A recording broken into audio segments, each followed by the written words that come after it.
Handphone mana, weh? Mana handphone? Jangan ikut-ikutan lo ya.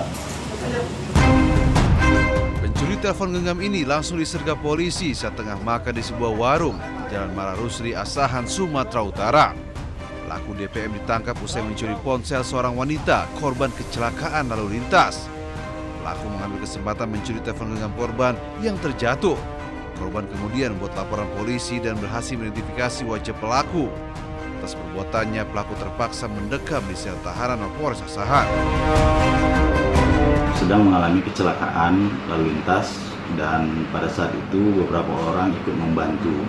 Kemudian setelah dicek ternyata barangnya ada yang hilang berupa handphone.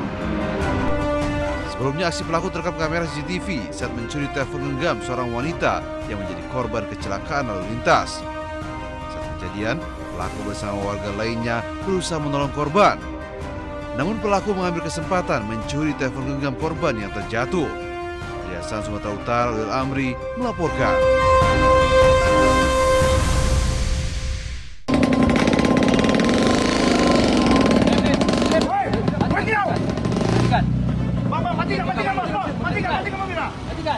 Penangkapan kurir narkoba di Jalan Lintas Sumatera, Kabupaten Asahan, Sumatera Utara berlangsung dramatis. Petugas Direktorat Reserse Narkoba Polda Sumut menghadang kendaraan pelaku yang mencoba melarikan diri.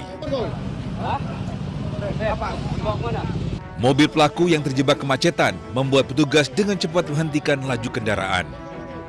Saat pelaku berusaha memutar balik, polisi langsung mengembung dan mengamankannya. Bang, jangan rekam dulu, Saat digeledah, petugas menemukan ribuan vape yang mengandung narkotika golongan etimidate yang disembunyikan di dalam 2 kardus air mineral.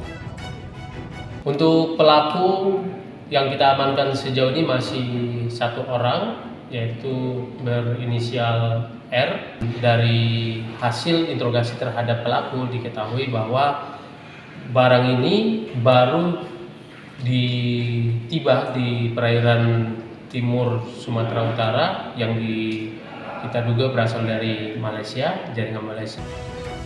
Pelaku kemudian dibawa ke Mapolda Sumatera Utara untuk diperiksa lebih lanjut. Polisi kini memburu jaringan peredaran narkotika yang diduga berasal dari Malaysia.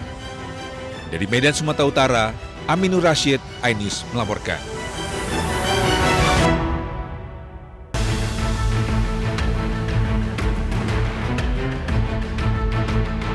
Berawal dari saling ejek, berlanjut di media sosial, persoalan dukungan terhadap tim futsal kesayangan berujung pada aksi pengeroyokan di Jalan Dr. Subandi, Jember, Jawa Timur.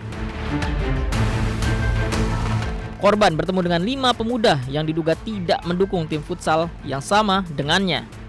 Geram karena sebelumnya terjadi saling ejek, korban dikeroyok, dipukul, dan ditendang. Akibatnya, korban mengalami luka lebam. Aksi pengeroyokan tersebut terekam kamera pengawas. Polisi yang mendapat laporan langsung mengamankan 5 pelaku. 2 ditetapkan sebagai tersangka dan langsung ditahan di Polres Jember. Sementara korban yang sebelumnya dirawat telah dimintai keterangan oleh penyidik. Untuk sementara dari 5 orang yang kita minta keterangan pemeriksaan, untuk sementara kita tetapkan 2 orang yang telah melakukan pengeroyokan dan 3 saksi. Dan untuk saksi-saksi yang lain maupun pelaku-pelaku yang lain masih kita dalami. Polisi mengimbau kepada para remaja agar tidak mudah terpancing emosi hanya karena berbeda dukungan terhadap tim olahraga. Dari Jember, Jawa Timur, Bambang Sugiarto, iNews melaporkan.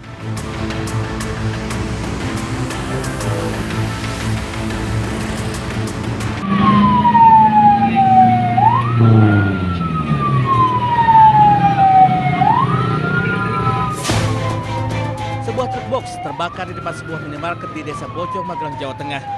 Insiden ini terjadi setelah truk bertabrakan dengan sepeda motor. Diduga benturan memicu percikan api yang menyambar ke tangki BBM. Pihak pemadam kebakaran Kabupaten Magelang yang mendapat laporan tersebut langsung menuju lokasi. Api berhasil dipadamkan selang kurang dari 1,5 jam dengan menerjunkan sedikitnya 4 unit mobil pemadam kebakaran. Akibat kejadian itu pengendara sepeda motor luka-luka dan harus dirawat di rumah sakit. Kasus tersebut masih diselidiki oleh jajaran Satuan Lalu Lintas Polresta Magelang. Dari Magelang, Jawa Tengah, Puji Hartono, iNews melaporkan.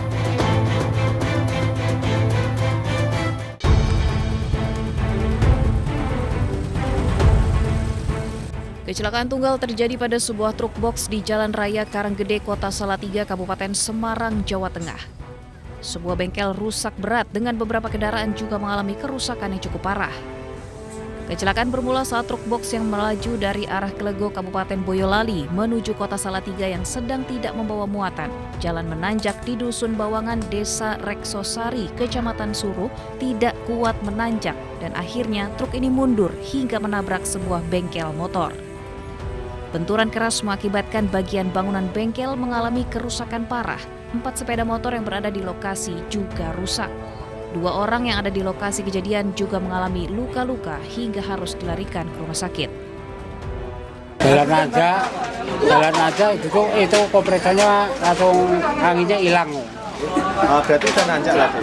Udah. Terus mundur truknya? Iya, mundur. Pak, ini tadi dari mana mau kemana?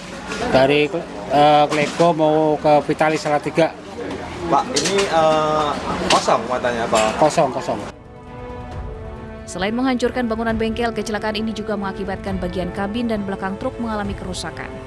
Kerugian akibat insiden ini ditaksir mencapai puluhan juta rupiah. Dari Kota Salatiga, Jawa Tengah, Lurisa Lulu, iNews melaporkan.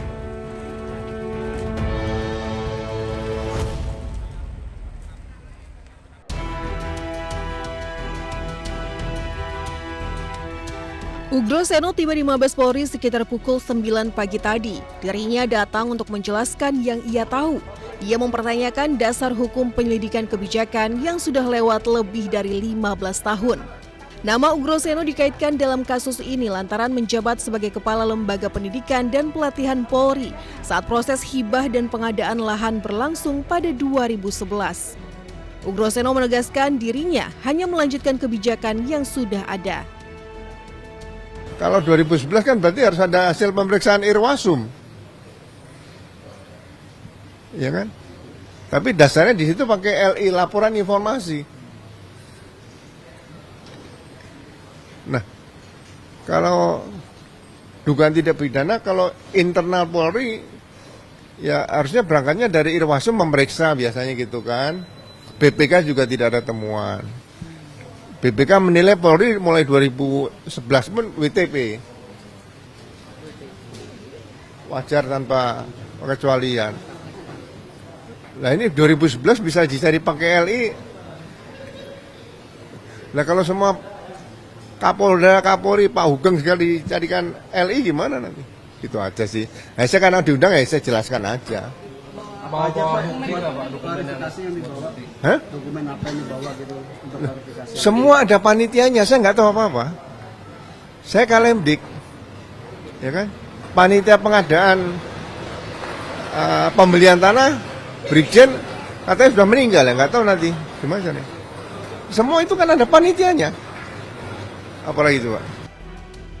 Klarifikasi tersebut terkait penyelidikan dugaan korupsi pengadaan hibah lahan sekolah polisi wanita periode 2010 hingga 2014. Dari Jakarta, Tim Liputan iNews melaporkan.